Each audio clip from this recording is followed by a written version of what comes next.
Greetings. This is Mr. V. That's my nickname. But you can call me V. My name's Vahe. It's an Armenian name. It's a bit of a weird one. So, I'm new to this whole YouTube thing, but I'm not new to the nerd thing. So I mainly plied my internet trade by being a giant fan of one thing or another. Started out with mostly Beast Wars, Transformers.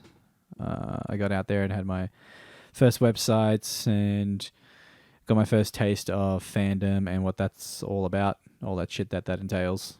Wrote fanfics, ran fan websites, really just learned the lingo of this new landscape and just learnt the lay of the land in general. And I have made previous attempts to try and do something on the YouTubes, but I kind of got distracted elsewhere and I was mostly just doing music related shit. So if you look up, say, Confessions of a Curly Mind, that's kind of my brand name. I started a blog about a decade ago with that name. I'm still running a podcast under that name for the last 4 years. And I've just been doing general mix mastering. I make my own music. I'm in a band called The Dark Southern. Kind of all over the fucking place, really. And I guess like a lot of people out there, this whole coof thing that's been going around had me sort of stuck at home for majority of the year. Good and bad. Comes with that, I suppose. But one thing it really got me thinking about is one of the greatest television programs to ever exist. And there's a lot of names that come to mind when you say shit like that. Sounds like hyperbole, but it really, this particular show that I'm going to be reviewing in depth, because if my Beast Wars fandom was what primed me for fandom, this show really drove it the fuck home. And I'm talking about a show that's actually critically acclaimed, but comes from a genre that might be seen as being geared towards teenagers or young adolescents, maybe people in their 20s. This particular show probably skewed a little bit older in its demographic. Probably based that on the litany, absolute like endless scenes of violence and terror and just unspeakable shit. And then the crap this show got away with, it's fucking incredible. But I'm not talking about your Breaking Bads or your Sopranos, all these like niche fucking sterling shows that have these amazing runs and are just remembered throughout time. Probably a lot of the times because they tell kind of an archetypical story. You know, as my favorite psychoanalyst Jung was all about the archetype. And those are the stories that end up really sticking with you. I think that's what Jordan Peterson is kind of a fan of. I think that's why I'm a fan of Peterson, because he's a fan of Jung. But it always made me wonder, why do certain shows resonate with you or with me? Some that are just ingrained in your emotional memory, where you're going to remember a certain scene or a whole season, depending if there's like a whole season-long story arc. In the case of this show, it's the whole show is one big arc. And there's an emotional investment that comes from our side of it, of course. And of course, the financial investment when you're a fan, that's a given. But it's really your most... The currency that we spend the most is time. It's not money, it's time. It's the time that fans take to make shit like this for no reason other than to make it, because we feel a kinship towards it, because the people who took the time and the effort to really make this dense, layered story with dense, layered, colorful characters, it deserves some recognition now, 10 years, 20 years later. I think we've celebrated, the 15-year anniversary? But it started in 1999, so it's just been over 20 years now, I believe. Now, the show I'm talking about is Angel. Now, anyone who's familiar with the Buffyverse, of course, knows who the fuck Angel is. Knows that Angel had his own show, spun off into his own series towards the end of Buffy season 3. So he was one of the OGs from Buffy. He was, I believe, in the first episode is when Buffy first encounters Angel. And he grew to be such a central figure to not only her story, but to the entire mythology, really. I mean, I was finding myself, at least narratively speaking, way more invested and interested in Angel's story, specifically his backstory, because he'd lived for several hundred years, I think 200 and something at that point. There was just too much to cover. Like, you could go anywhere and do anything with this character, and they really did. It was like a blank canvas, and you go, well, what part of Angel's history can we cover today? How about the 1700s? How about the 1800s? The 1900s?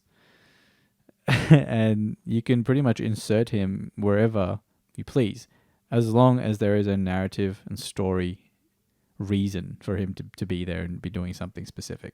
Now, I guess not really a debate, because if you're a fan of Buffy, you're definitely a fan of Angel, but there are, of course, divisions. We think one's better than the other for different reasons. And look, a gun to the head, that's just a gun with one end. I wasn't trying to be clever there. Gun to the head, I'm picking Angel. 5 seasons of that over 7 seasons of Buffy, hands fucking down. Buffy was just singular on its own. It's just its own phenomenon, and will continue to be forever. But Angel really just took that shit to the big city. You know, it leveled up in a way that if you were watching Buffy at the right time that I was, early to mid-teens, and then you grew up with it, and then I kind of hit my adolescence. I think in 99 when Angel actually premiered, I was 16. Maybe just about the right time to start to have the veil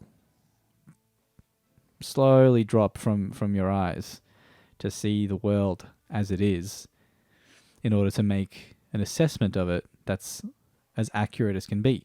The more accurate an assessment you can make on the world around you, the better fucking decisions you can make, right? Well, this show basically encapsulated that transition. And I think the showrunners, David Greenwald in particular, he was the main dude running that fucking show. I know we credit a lot to Joss, God bless him, for blessing us with all this amazing shit, and the whole mutant enemy family and everything that they've done has just been incredible. But he wasn't really as hands-on with that series as he was with, say, Buffy and Firefly, which I think at one point he had them all going at once. So understandably, he probably had, other commitments as well, and you're not going to be able to run 3 shows simultaneously and be doing and writing every single word. So I believe in the case with Angel, he had kind of a guide. He was the guide, the shaman of the show. So there'd be like a season-long outline, I would imagine, because you do it Whedon style. You're going to plan shit ahead almost 2 to 3 seasons ahead. And that's kind of, I've judged a high watermark of a good writer based on how thoroughly they can think through their universe, cover all angles, cover all eventualities. That just gets my mad respect. So one imagines there'd be like a meeting for the season, and then Joss would probably come in and be like, we need to do this, this, this, and this. I wouldn't even see him doing it per episode. It would probably be just an overall season-long goals that have to be hit.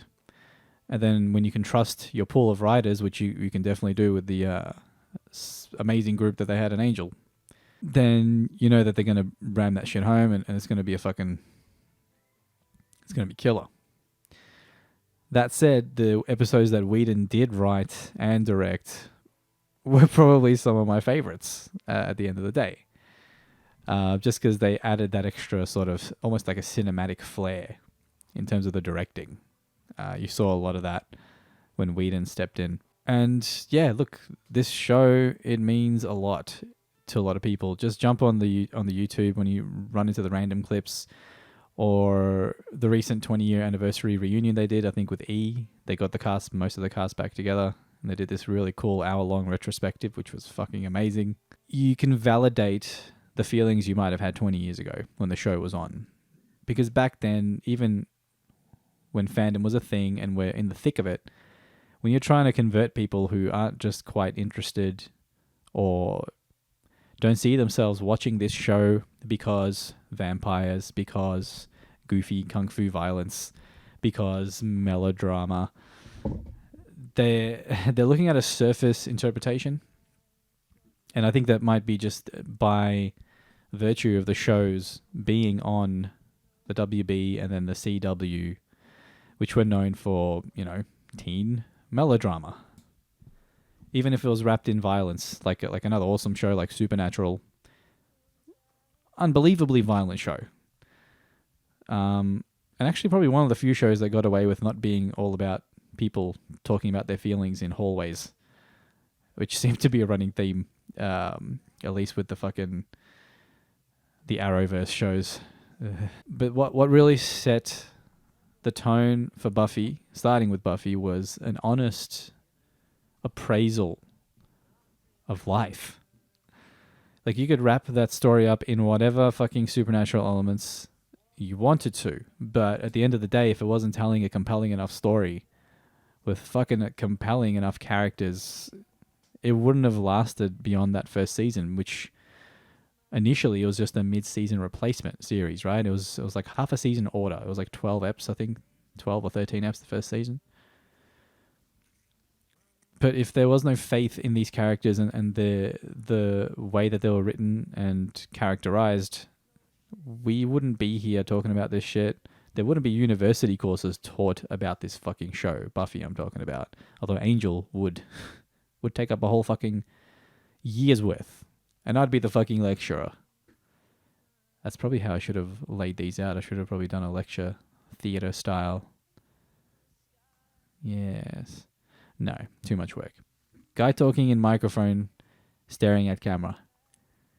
There's my high fucking production qualities. So a show about a vampire with a soul. How to make that interesting? Well, it kind of fucking writes itself. It's kind of its own brand of interesting, because vampires generally regarded as evil and soulless. Evil because they're soulless. But what Buffy did with Spike was really turn that on its head and show, yeah, look, this whole black and white narrative might work for some people, but in this world there are many, many shades of grey. Evil does good things, good does evil things, and both try to justify that it's all a means to an end, right? They're all justifying their own actions throughout this process, which is really the eternal process of life on this, whatever the fuck this earth is. It seems to be a giant light, dark, good, evil, yin yang, whatever the fuck. I'm starting to sound like Tom Cruise in Collateral. I Ching. Shit happens, I Ching, whatever, man. We gotta roll with it. So what we're dealing with here is it's almost a story that could go on forever, because you have a character with preloaded 200 plus years worth of history that remains scarcely explored.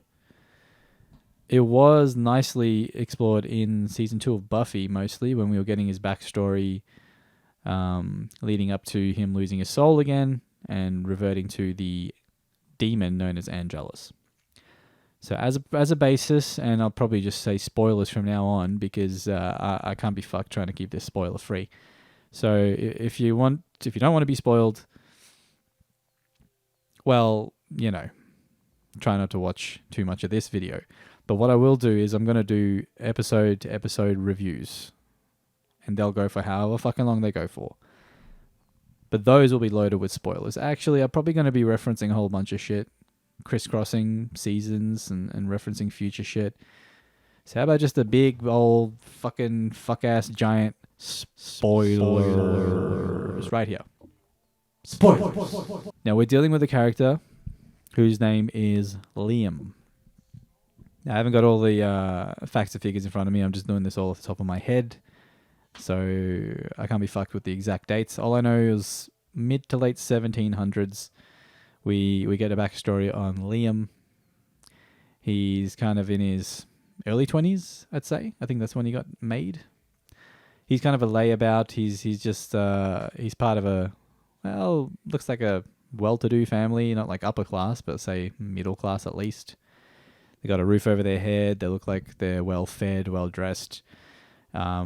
He's Irish, so they're in some like Irish village, and he's just a drunken mess. He just goes out, gets smashed at the local pub, and then takes whatever chick he can to bed, which, you know, it's David Boreanaz, by the way, who plays the role. So the guy was just like born with fucking chiseled good looks. So one could imagine all the maidens and wenches just absolutely fucking loving him. And they did in the flashbacks anyway. So he's fucking living it up, having a great old time. At some point, he gets approached by this mysterious blonde who's named Darla. She entices him to an alleyway, promises to show him the world. She then goes through the siring blood ritual for vampires. So that's been established. I'm pretty sure it probably got established at some point in Buffy, but you very explicitly get to see it happen when Angel becomes Angelus, the demon with the face of an angel. So Darla, basically the ritual, as you've seen it 1,000 times if you've seen the series as much as I have, the ritual is basically you want to make a vampire, you are a vampire, you sink your teeth into the neck of the person you want to make, and then you make them drink your blood. So she, if you remember that, she cuts across her chest and he starts sucking at the booby blood. And it looked like pretty good booby blood to me. I'd probably go for it too. Why not? He was drunk, I guess. Either way, there's a transference of blood. And then what has to happen is that Liam's blood has to be drained, so he actually dies. And then they bury him, and then the very next night, I'm not sure if it was the next night, or usually it's within 24 hours, I suppose, at nighttime, as soon as night falls, he's breaking out of his grave.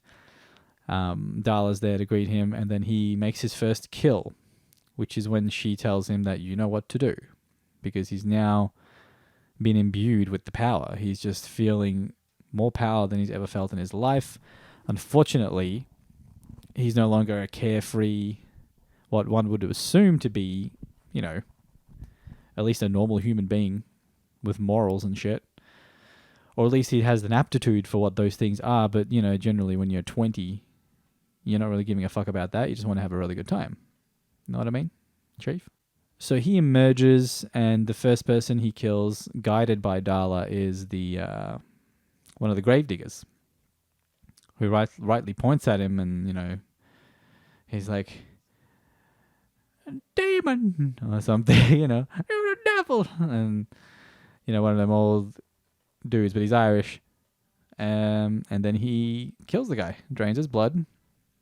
He returns home, and as per the vampire lore, he has to be invited into the house, even though it was his own previous house that he's trying to get into. He's now no longer Liam. Liam's dead and gone, which is the tragedy of this fucking character. That human never got a chance to really express himself or to expand and become whoever the fuck he was going to become. He could have become some like really important person in that period of the history in the 17 to 1800s. Who knows?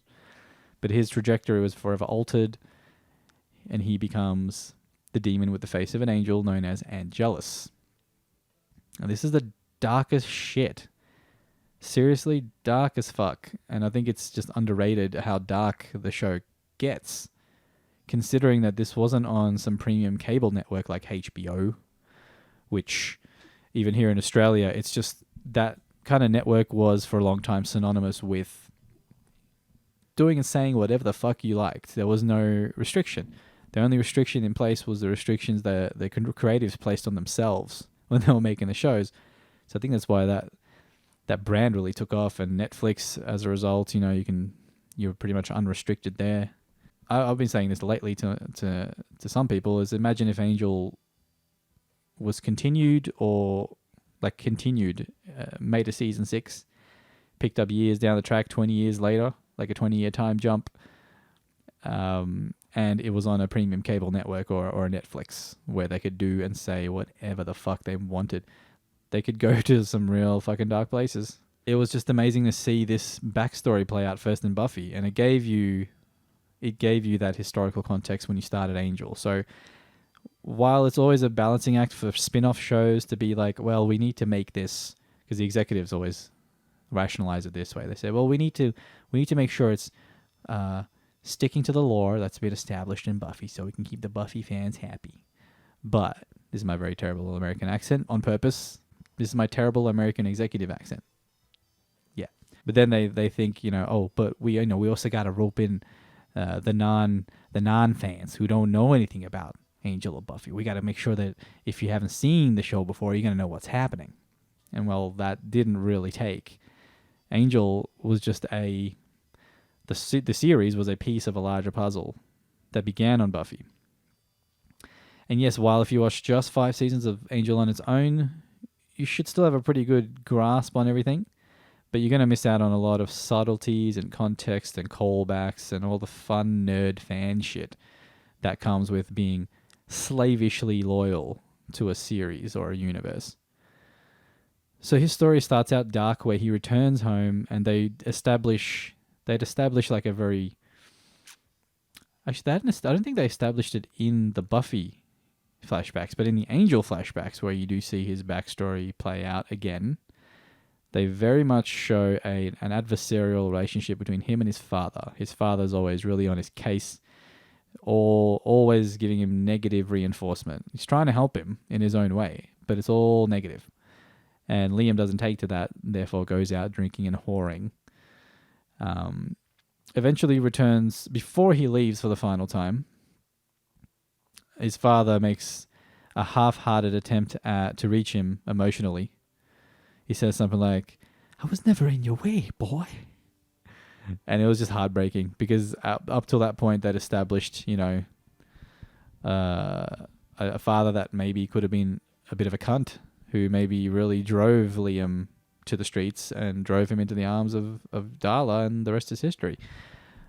But nothing is ever so simple in this series. And that happens in the series, so I'm not going to go too much into that. I'm just setting up the backstory a little bit. But this is the way it twists and turns and plays with your expectations mostly. Not in a subverting your expectations kind of way. More in a, we respect the viewer and their level of intelligence and their ability to grasp complex emotions and psychologically driven impulses. Like, these are things ingrained within us. So when we see them play out, even if they seem like they're complex, we still have like almost an intimate knowledge of them. We just kind of feel like we know what they're feeling, because it's within us, all these things. The light and the shadow, which this show does a fucking phenomenal job of exploring, because you have a literal dual character throughout the entire run of the show. You have his good side and his dark side, but he's actually got 3 sides. But to establish his backstory, they show that he returns home as Angelus, and he's got a little sister. He's got a little sister, a mother, and a father. So he returns home. His little sister unknowingly invites him in, thinking that he'd return to her an angel. And he recites this in the scene in his Irish accent.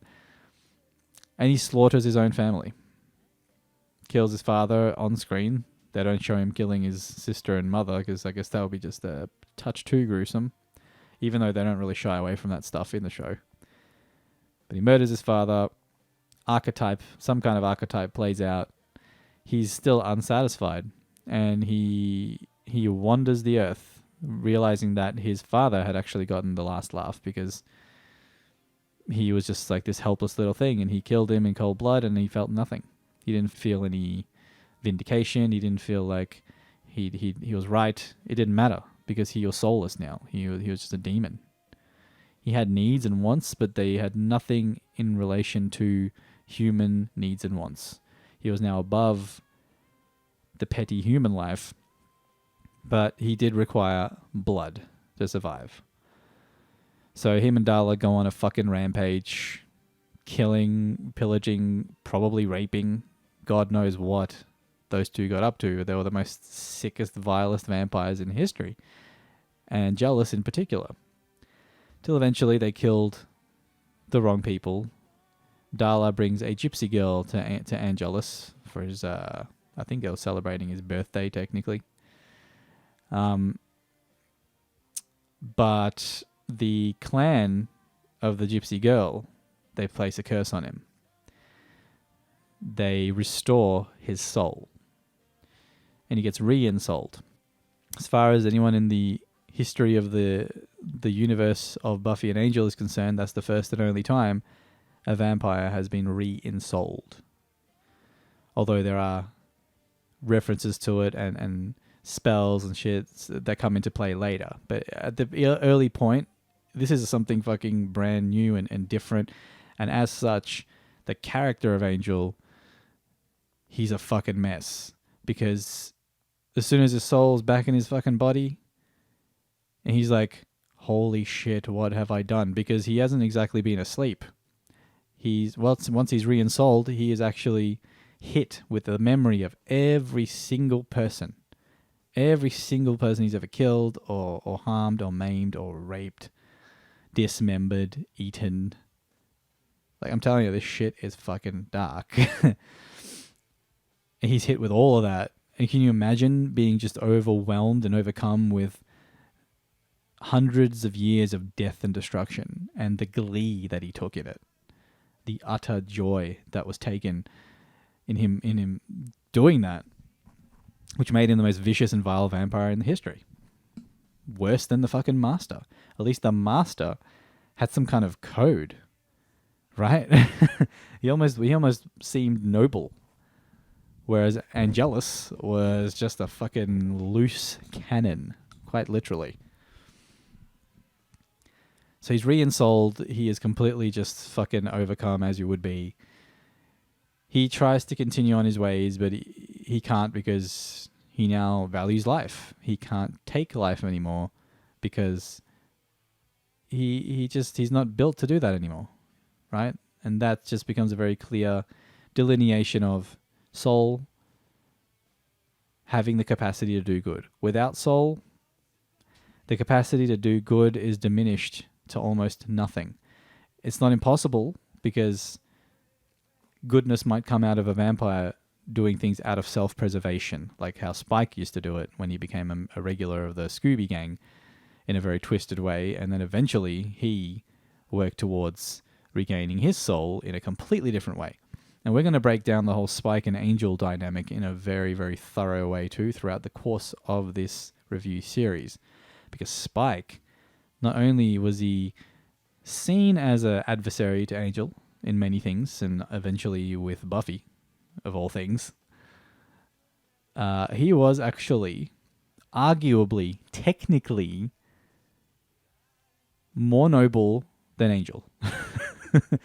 and I'm Angel all day. If you were to say Angel versus Spike, whatever, if it had to come to that again, gun to the head, nah, man, Angel's the one. Even Buffy would say that. Anyone in universe would say that shit. James Masters says that every time they talk to him, and they say, well, who she actually ended up with? And he's like, Angel, man, come on. Those two are like destined to be with each other or die at each other's hands. They're just, their destinies are intertwined. So eventually they'll probably just end up together. But the Spike dynamic, man, when they got to Angel season 5, and there was an episode called Destiny. And when they were able to pull on that string and really definitively show the true dynamic between Spike and Angel, you really feel for Spike. Like, it took me a decade to really understand up to that point in season 5, towards the end of the fucking show as we know it, and the TV Buffyverse as we know it. Suddenly I was like confronted with, oh my god, they really fucking took it to a place where they basically told you the lead of this show is a true anti-hero. He's not someone to worship. He's not looking for worship, and he's not looking for pure redemption, because as we find out towards the end of the series, the fight is what it's all about. It's not about his selfish need to balance the scales. It's that hopefully, while he's trying to balance the scales, he's doing some good in the world. It's not going to rub out all the bad, but it's at least going to inject some kind of positivity in the world and try to make up for the crap. There are a lot of these kind of messages in the series.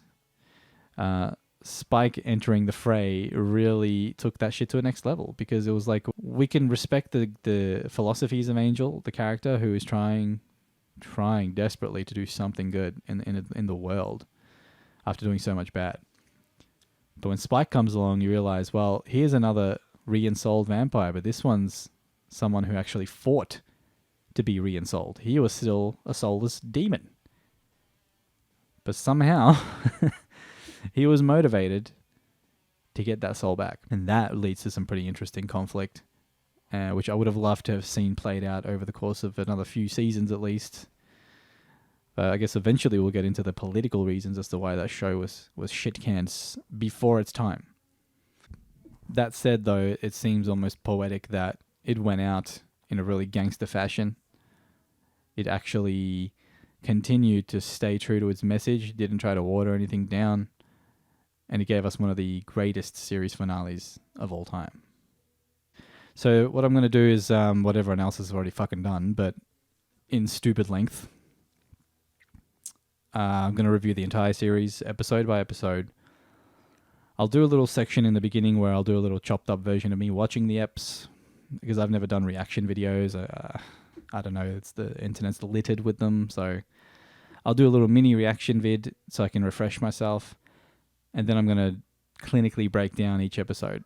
So the structure, as I was saying, was nothing new, nothing fancy. It's just going to be extra fucking nerdy, and as you can see from this, extra fucking hairy. This is going to be the hairiest review of Angel you've ever seen. Does that even matter? Is that a point of difference enough for you to watch this? And don't forget to share, like, and subscribe. Oh, God. Am I going to be one of those? Why is it every time a channel that I like gets to like 100,000 subs, they have to start saying that on every fucking video? Thanks for sharing, liking, and subscribing. Hit that like button. Press the bell button. Press every other fucking button. Touch my belly button. Who knows what the fuck else they're going to ask you to do pretty soon. But the structure will be pretty familiar. So we get a episode by episode breakdown. I'm not going to cap them at any specific length. I'm just going to talk and talk and do a whole lot of post-production. It's really about how much you respect the intelligence of your audience, regardless of age. You know, being a father or joining the ranks of fatherhood over the last few years and watching a shit ton of modern children's programming, you start to develop your own favorites alongside the favorites that your kids start to develop. And the same principles apply. Like, the really good ones, the successful ones, really don't take the children to be stupid. They really take them to be these receptive sponges that will soak up any and everything you put in front of them. So there's various levels of emotional investment in entertainment media. And the ones that succeed are, and the ones that have long-lasting legs and power and emotional resonance, are shows like this. Because they are based on strong story and strong characters and growth and change. Buffy succeeded not because it was some wacky fucking supernatural based series. It succeeded because it used these incredibly physical elements in the show to color the story overall. It was always complementary to whatever story or narrative was taking place, and that can take the place of teenage angst, being a misfit, um, the regular pressures of just being a girl, the dangers of being a girl, the dangers of just growing up, going through that crucible, that fucking trial by fire, where we just have the world is just thrown open to you, and you join this fucking jungle known as institutionalized education, which pretty much that's what it is. And they really portrayed high school. I think the best portrayal of high school I've ever seen was in Buffy. And similarly, the finest portrayal of corporatocracy was in its sister show, Angel, right, with Wolfram and Hart. And I could do a whole fucking just series on Wolfram and Hart alone. I think the way that they nailed the vibe and the tone of Wolfram and Hart was just so perfect. It worked on multiple levels. It worked as a shonky law firm, which we're all used to. The law is the law, but then there's lawyers and law firms. Sometimes the two don't really, they seem incompatible in terms of their intentions and motivations. So that's really taken to the nth degree with Wolfram and Hart, because they are not just, evil lawyers. They represent demonic entities, senior partners and other demons. They work with them and alongside them. They work for them, and they work towards the common goal of the ongoing apocalypse of existence. And that is wholly confirmed in the show. If you think I'm just saying that to be dramatic, that is the thrust of what is happening in the series of Angel. And you'll see that come full circle, surrounded by black thorns, by the very final episode in the series finale, Not Fade Away, which I will warn you in advance, when we talking about emotional resonance quite a bit in this intro. That's because I'm probably going to get a little fucking emotional rewatching this shit from beginning to end, as I have done a dozen times already. And I rewatch the entire show at least once a year, at least, because like the finest art, it tends to fucking just grow with you. It's not static. It's not stuck in its time frame. It's not beholden to the prevailing political and social ideologies and political correctness of its time, because back then it was just a different landscape. It was always just a focus on telling the best story you could possibly tell, that your imagination could possibly conjure up. And that we were afforded a gem with this show, my friends. This is a fucking diamond in the rough kind of show.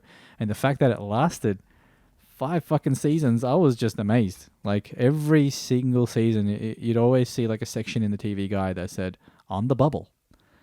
On the bubble. And I'm like, what the fuck are these people talking about? What is this bubble, and why should I give a shit about this fucking bubble, and how does this relate to the show? I'm like, well, when you learn all this fucking TV lingo speak, it's like on the bubble is just shows that were fucking, you weren't sure if they were going to be renewed for the next season. So they were always on the cusp of being cancelled. And apparently that's what characterized this show. It always seemed to be this fucking underdog show that developed its own cult base, a fan base that loved it, and it grew organically. It was more of an organic thing, and maybe it was helped by the fact that it was associated with the phenomenon of Buffy. There was a juggernaut throughout the 90s and the 2000s. But what really, I guess, solidified its appeal was that it was kind of I guess when a story is based on archetypes of some kind, humans seem to react more to stories that are developed in that vein. Whereas these days, when you're seeing these legacy intellectual properties completely shit the bed, fuck up their entire legacy in one fell swoop. I'm talking stuff like Star Wars, Star Trek, Doctor Who.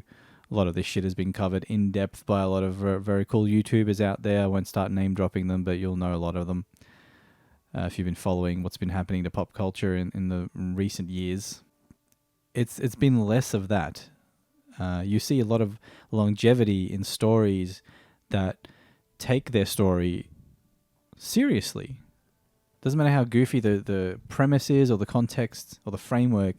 If you're not taking the story as the storyteller seriously, then why the fuck would you expect the audience to take it seriously? So in the vein of Angel, you've got the same ethos as Buffy, where it is some very heavy shit going on, but there's also just a shit ton of levity. You got a lot of humor in this show, and it's actually, I think, a much funnier, wittier show than Buffy was, for sure. And I guess with Buffy, you do grow with that show too. You grow with the character. She goes through high school to university, and then what comes after that, we go through that period, or if we're lucky enough to live that long and have the privilege of going to school, and if you can consider it a privilege, if it's institutionalized, you get what I mean. There's a very typical sort of trajectory that we take in life, and it's expected to go from here to here to here. In the case of Buffy, it really shows that it doesn't really go from A to B to C for a lot of people. There's a lot of us that sort of navigate the fringes a lot because we have these events that take place that kind of upset our own internal order, the way we view the world, the way we decode reality. Something happens, usually something not that nice, which again has this dropping of the veil moment where you really have to toughen up a little bit, you harden a little bit, not sexually, but you kind of steel yourself for the world. Whereas before you were kind of open, you were just this open, beautiful thing, and you're like, I love you, world, and everyone in it, without really realizing that there is a darkness that permeates our world and our reality. And that can be an overarching darkness, like a big bad, which was represented in Buffy every season up to the last season, which was the first, I believe. They came back to the first evil. That was the running big bad of the final season of Buffy.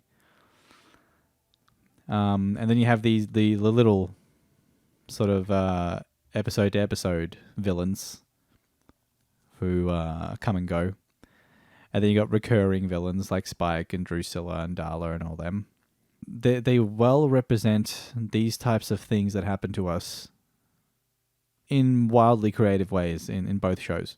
But with Angel, what resonates with me, because I get older and we all get older, and because that particular show seems to have been directed towards those people who are leaving the school education system behind, finally getting out into the real world. Because that's the big disconnect when you go from high school. You're in a fucking bubble again, as there's that bubble reference again. Angel and bubbles. You're in a bubble, and it's a zoo to some extent. It's almost like one big fucking psych experiment going to high school. Coming out of that experience, when you go to university, if you have a good experience at university like I did eventually, you really learn to love education again. You learn to love learning again. And it's not about the social aspects or the hierarchy or which groups you belong to, which groups you don't get along with.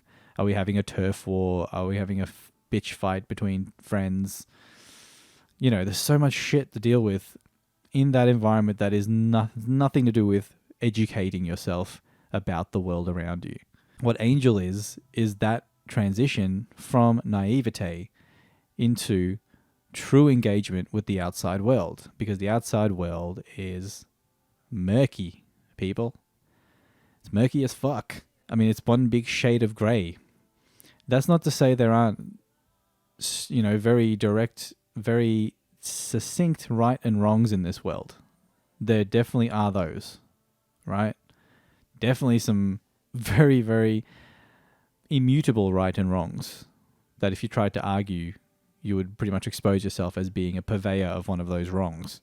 That's what the show represents. It's this coming into knowledge of how the world works and how things aren't really going the way you expected.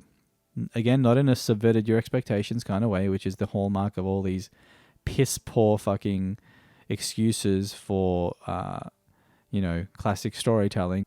The show has its place in the trajectory of your own life. If you do have the privilege of living long enough to get to this point, I'm 36 years old, so this show has been with me for 20 years. And that's a huge chunk, man. That's more than half my life that this show has been with me. And I'm saying with me because I've carried that with me. So many people carry this show with them based on the impact that it's had.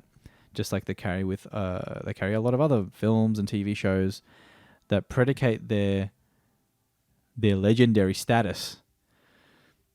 Just to recap, on respecting the audience, treating them as intelligent enough to be able to understand complex themes, emotions, and characters, to be able to follow a story as big in scope as the Angel story, and to respect the fact that the showrunners respect their own chronology, their own timeline.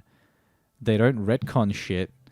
They don't shove something in there to be political or to reach some kind of weird political message that is of its time and will be dated. That's why you can go back to shows like Angel 20 years later and be like, holy shit, this is playing even better than I remember it. Every single time. It plays better than the first 100-something fucking times I've seen it.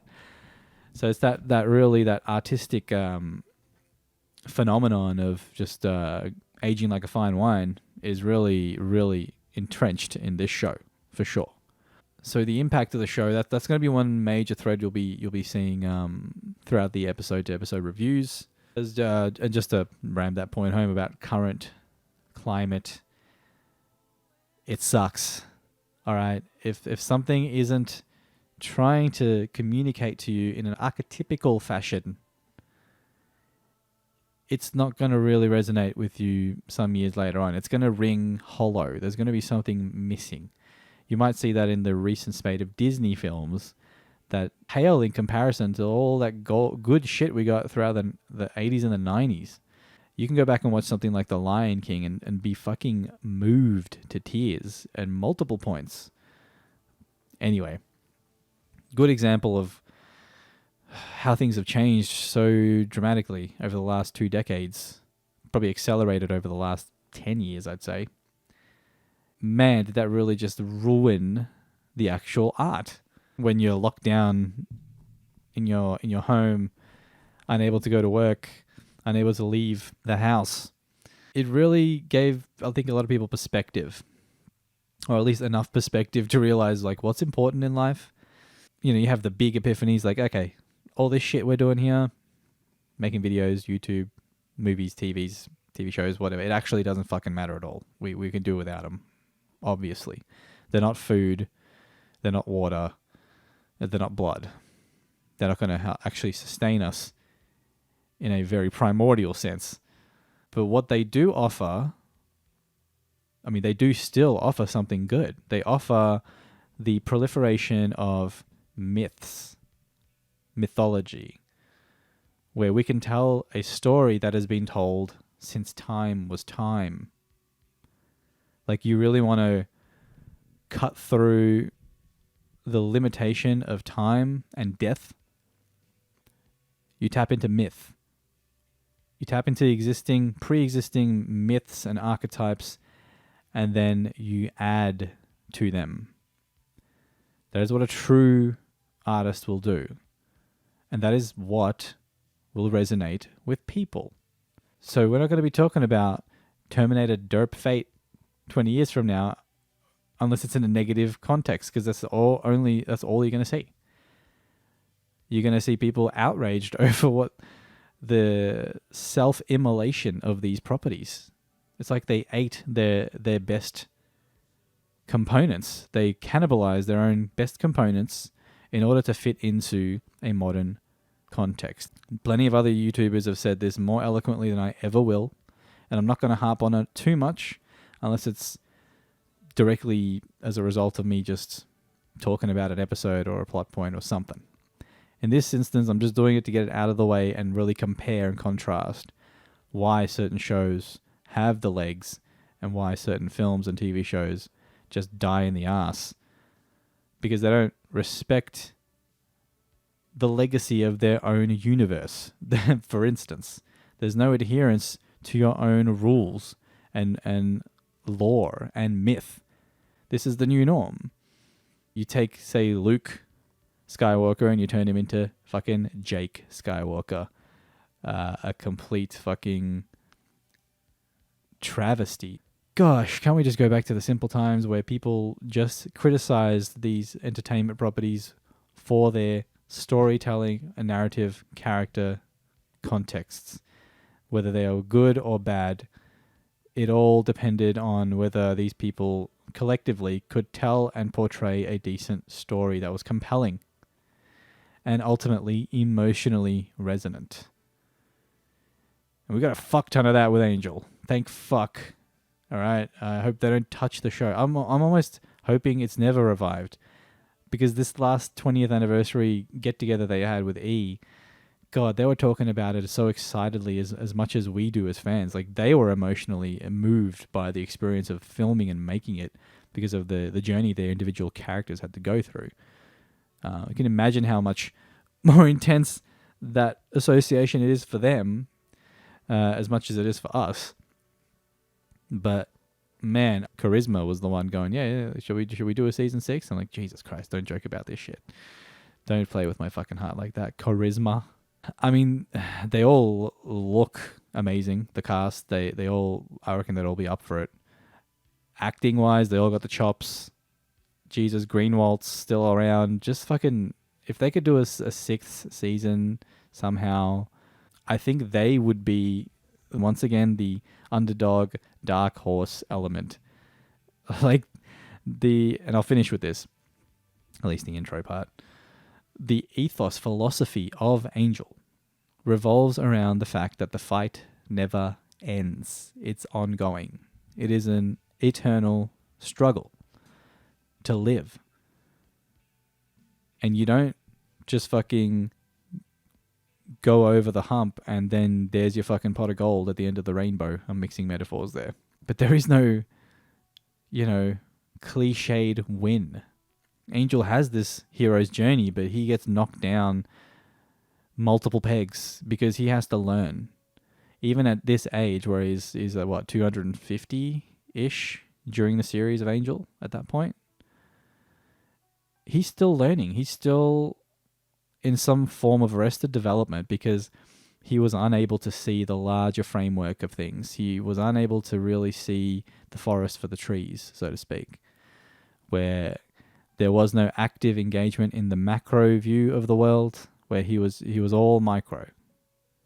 It's like, what about me? Even when he was Liam, when he was Angelus and Angel. What I was going to get into is that those are 3 different distinct characters, by the way. But he didn't really start to learn about the ways of the world until he tangled with Wolfram and Hart.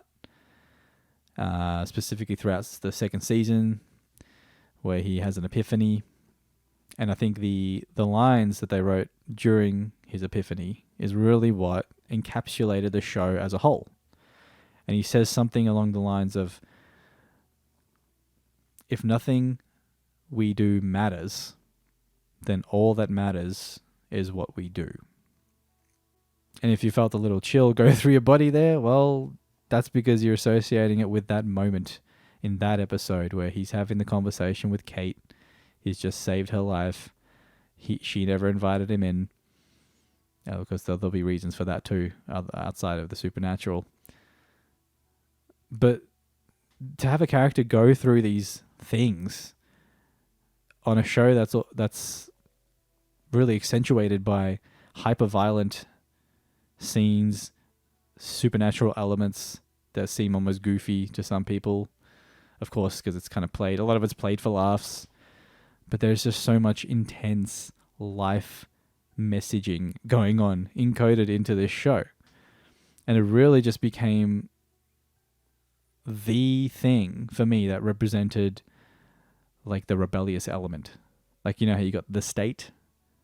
Well, Angel didn't really play by any kind of rules. Like it really developed its own moral and social stance by allowing the characters to go through certain things. So we get that messaging from some really, really awesomely written characters with awesome backstories, awesome arcs and changes that they go through that aren't just for the fuck of it. Because they're all based in archetypes, myths, psychological disorders, PTSD. Geez, we all have a version of PTSD because we all suffer some kind of trauma that triggers us into a different state of being because we are now perceiving the world completely differently because we have to in order to survive. If ever there was a line that would sum up the trajectory of Wesley, Wyndham-Price, just in case you're wondering if there's a different Wesley, former head boy, of course. Man, that would sum up his journey to a T. I mean, no one went through more of a dramatic shift, I think, over time than Wesley. We really saw him just completely change, based on a lot of trauma. Fred to Illyria transition notwithstanding, a lot of the characters went through these changes. And that's what kept it compelling. So, I might sound like I'm waxing lyrical a little bit, or that I sound like a little faux intellectual, but I am studying to be a psychologist at some point, so forgive me. But these were things I noticed while I was watching this shit as a kid, and they just got more and more accentuated as I got older, and I went through my traumas, and I had my changes, and everything just started to make more sense in terms of the world. So the show Angel really helps contextualize the world around us.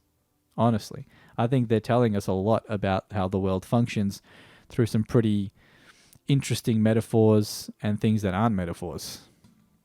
So thanks for tuning in if you are watching from wherever you are. So this should be on the channel titled Confessions of a Curly Mind. I just couldn't think of a better title anymore, so that's just the title I'm going to go by. You can check out my shit on SoundCloud if you're interested in what I do music-wise. Otherwise, I look forward to talking with y'all. It'll be interesting to know what you think about what I think, and then what I think about what you think about what I think. Fuck yeah.